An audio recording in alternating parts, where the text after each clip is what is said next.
Hi guys, welcome back to another episode of Singaporean Talks Money.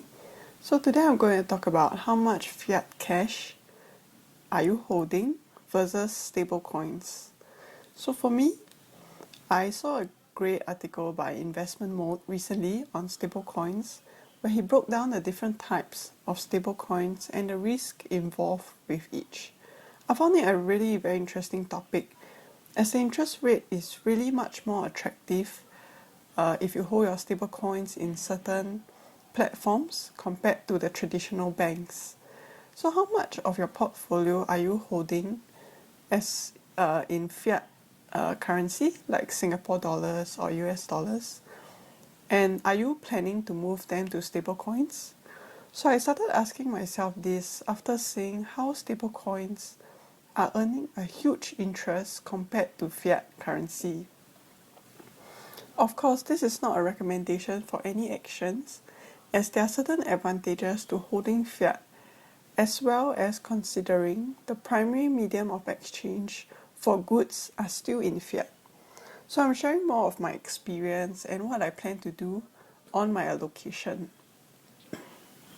So firstly, you might wonder, why do people hold fiat currency? So holding fiat currency and having liquidity for it is important, as it is still what we use on a daily basis for purchase of food, necessities, and paying our bills. It's very important to have a certain amount of fiat depending on your circumstances. For example, if you have a family that depends on you, or if you have mortgages and debts to pay, you will need a larger pool of fiat currency available for usage.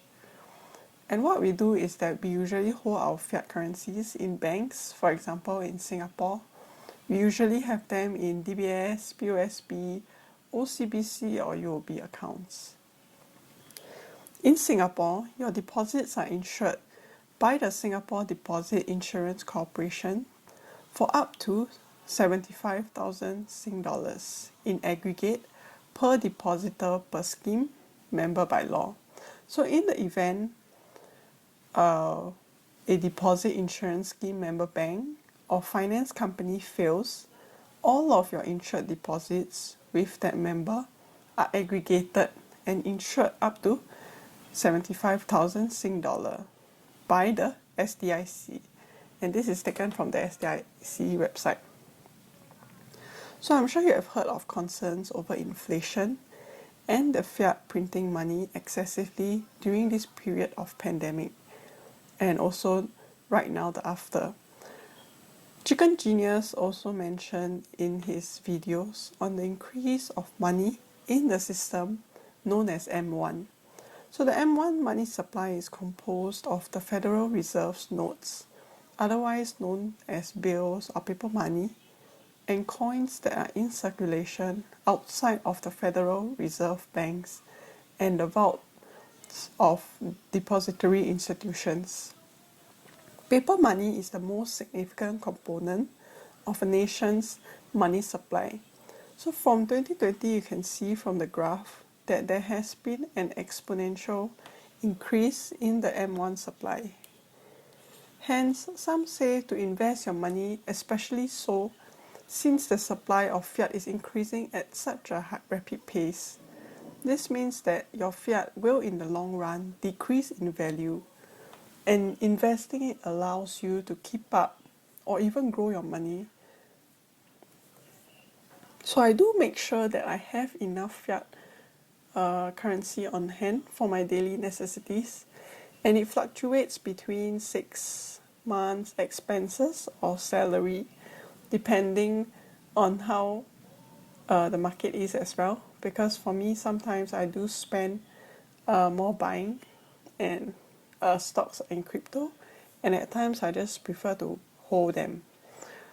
So besides holding that 6 months of expenses in my bank, for the rest of the amount I usually keep them invested.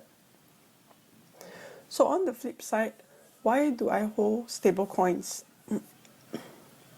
I came across the term stablecoins when I started dabbling in cryptocurrencies in late 2020, but I didn't really hold stablecoins until I came across Honot, which pays me interest on my stablecoins.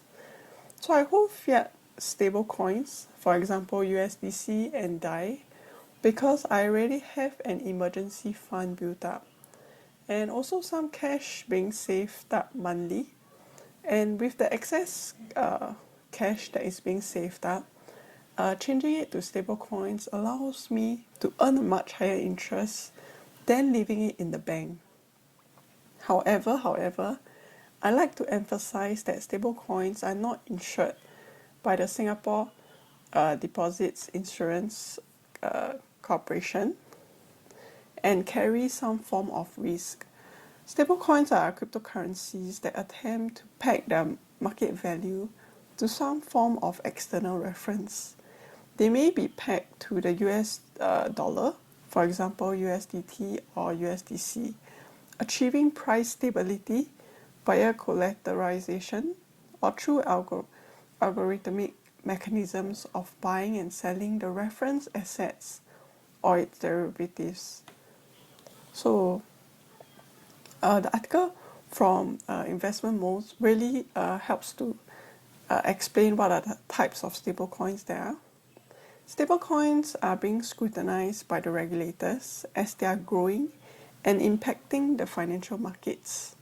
However, there is no controlling authorities to intervene and manage the demand and supply of the currency to manage price stability at the moment.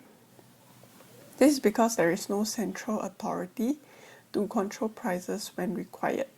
Hence, to individuals with a low risk perception, they do seem to be more dangerous.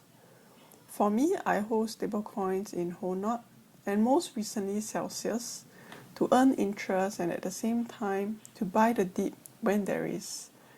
So Honot allows for one free withdrawal a month once your account has been set up for about 30 days.